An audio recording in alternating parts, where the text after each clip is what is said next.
En la actualidad, la propaganda se puede observar claramente en nuestra vida cotidiana, ya sea en las campañas políticas, educativas y sociales.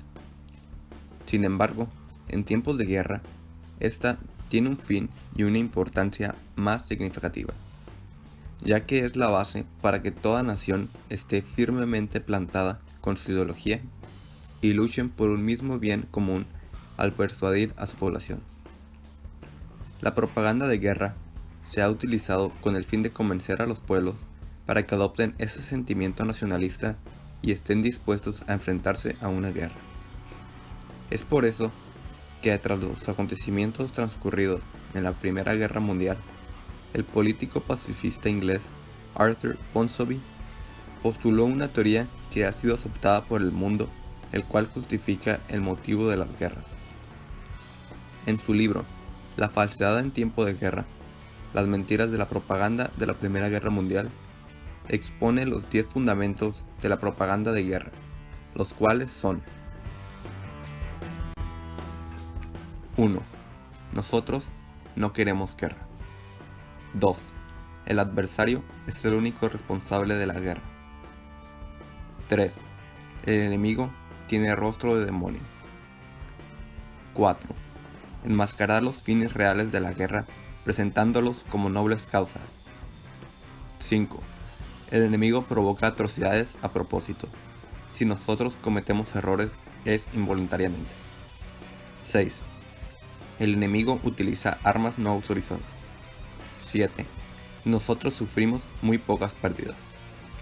8. Los artistas e intelectuales apoyan nuestra causa. 9. Nuestra causa tiene carácter sagrado. 10.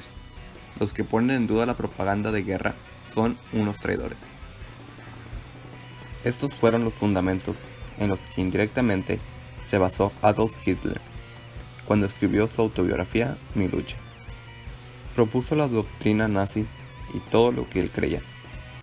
El canciller alemán aprendió los errores cometidos por la Triple Alianza en la Primera Guerra Mundial. Ridiculizar al enemigo solo provocaba que los soldados y la población subestimaran el poder de los enemigos. Hitler consideraba que la propaganda de Gran Bretaña y Estados Unidos estaba muy bien dirigida, por lo que decidió basarse en ella, cuando empezó a propagar su ideología antisemita hasta llegar al poder. El origen de la propaganda nazi da luz gracias al político alemán Joseph Goebbels. Inició siendo un administrador del partido nazi. Cuando Hitler tomó el poder, lo hizo líder del distrito en Berlín. Goebbels creó su periódico Der Angriff, que significa el ataque, y el año siguiente ganó el puesto de director nacional de propaganda para los nazis. Al estar encargado, empiezan las reuniones grandes del partido, con el fin de convertir al pueblo al nazismo. Goebbels era el encargado de diseñar carteles, publicar propaganda y utilizaba a sus guardaespaldas para crear peleas callejeras, lo cual generaba tensión política. Él tenía el control sobre todos los medios de comunicación del tiempo, como era el periódico, la radio, el cine, el teatro, la música, la literatura y en el arte. Se convirtió en una imagen la cual causaba temor y más para los judíos. Estos métodos aseguraban que los alemanes tuvieran muy arraigada la idea antisemita que Hitler quería implantar. Antes de la proclamación de las leyes de Nuremberg, se comenzó a autorizar la violencia contra los judíos en la propaganda nazi. En 1932 comenzó con una racha de destrucción de negocios de judíos y el siguiente año declaró: no eran lo suficiente alemán y la era del intelectualismo extremo del judaísmo estaba a su fin. Esto comenzó a cimentar la cultura de Alemania nazi. Cuando estos entraron al poder en 1933, comienza la persecución y al pueblo que tanto sufrió en esta guerra. Durante la Segunda Guerra Mundial, Goebbels demostró su gran habilidad para la propaganda. Otro país, como es el Reino Unido, buscaba mantener la calma entre sus ciudadanos ante el poderío alemán y sus ataques aéreos. ya que la desesperación podría causar caos en las ciudades. Un cartel representativo de este país fue Keep Calm and Carry On. Ese tipo de cartel no se hicieron famosos hasta el año 2000, pero era muy común verlo por las calles durante la guerra. A través de los años, los diferentes países comenzaron a resaltar sus victorias o momentos más dolorosos, como el ataque a Pearl Harbor en 1941, el cual marca la entrada de Estados Unidos a la guerra. En varios carteles se puede apreciar cómo usan este suceso para levantar sentimientos en las masas y provocar que apoyen la causa. Al igual que los alemanes, los estadounidenses tuvieron una gran actividad propagandística, no solo para que las personas apoyaran la guerra, sino para que se unieran a la batalla. Un ejemplo muy claro de esto es el cartel en el cual se puede apreciar a Uncle Sam exigiéndoles que se integraran al ejército. Este personaje fue ícono en la época de guerra para el país norteamericano. Tuvo origen al hacer una mezcla entre Yankee Doodle y Brother Jonathan, dos personajes folclóricos en ese país en los años en el siglo XIX. Antes, esta caricatura fue usada para representar a Estados Unidos en caricaturas o dibujos, y el nombre era usado como clave para este país. Al ser usado en propaganda, tuvo un impacto muy positivo, junto con la propaganda de odio y demonización de los rivales. Otro claro ejemplo de la propaganda estadounidense son los cortometrajes animados creados por las más grandes compañías caricaturísticas en la actualidad, Walt Disney y Warner Brothers. Estos cortos tenían como objetivo el hacer ver mal al régimen nazista y generar un rechazo ante estas ideologías. Para ello, utilizaban personajes tales como los Looney Tunes y el Pato Donald, para inculcarle el sentimiento patriótico a los jóvenes y niños estadounidenses. De esta manera, se empezaría a educar desde pequeños a los estadounidenses que los alemanes eran muy malos y asustarlos con las injusticias que se podrían cometer si es que el rival llegara al poder.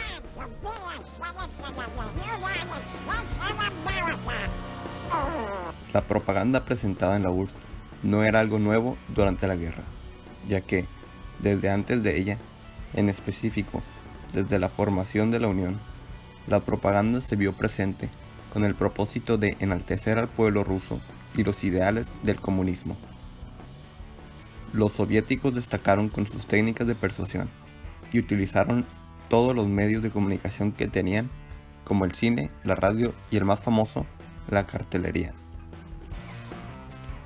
Al momento en que comenzó la guerra, muchos caricaturistas que trabajan en diferentes periódicos del país soviético comenzaron a crear propaganda antifascista, burlándose de los diferentes líderes de estas ideologías. Los soviéticos utilizaban carteles que medían más de 1 metro de largo y el fin que tenían era levantar el ánimo y moral del pueblo. También querían hundir la autoestima de sus enemigos. Un ejemplo sería los nazis, que eran representados como caricaturas. Muchos carteles eran directos con el mensaje y claro con la imagen que representaban. Pero el propósito de esto era luchar contra el analfabetismo que estaba presente en la época. Pero en el caso del cine, solo era visto por las clases altas. Y como los obreros eran la mayoría, el fin era levantar el espíritu patriótico.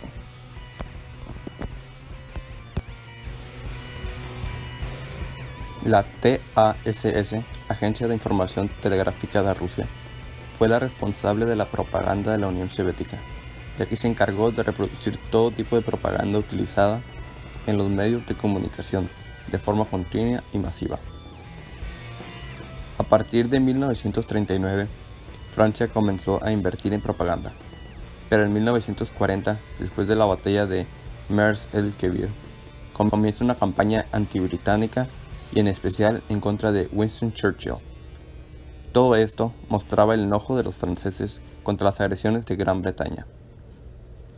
Esta campaña es impulsada por la Francia de Vichy, con el Ministerio de Propaganda de Berlín en busca de lograr un efecto psicológico importante. La propaganda se centra en el bloqueo que afecta el consumo de los franceses. El ataque a la flota francesa y contra el Imperio Británico, que además de las acciones navales mencionadas, más tarde tuvo actos de agresión contra los intereses franceses en Siria y el Líbano. La propaganda aprovecha la situación para poner otros ingredientes en juego, como la amenaza de la Unión Soviética y la amenaza judía en Europa.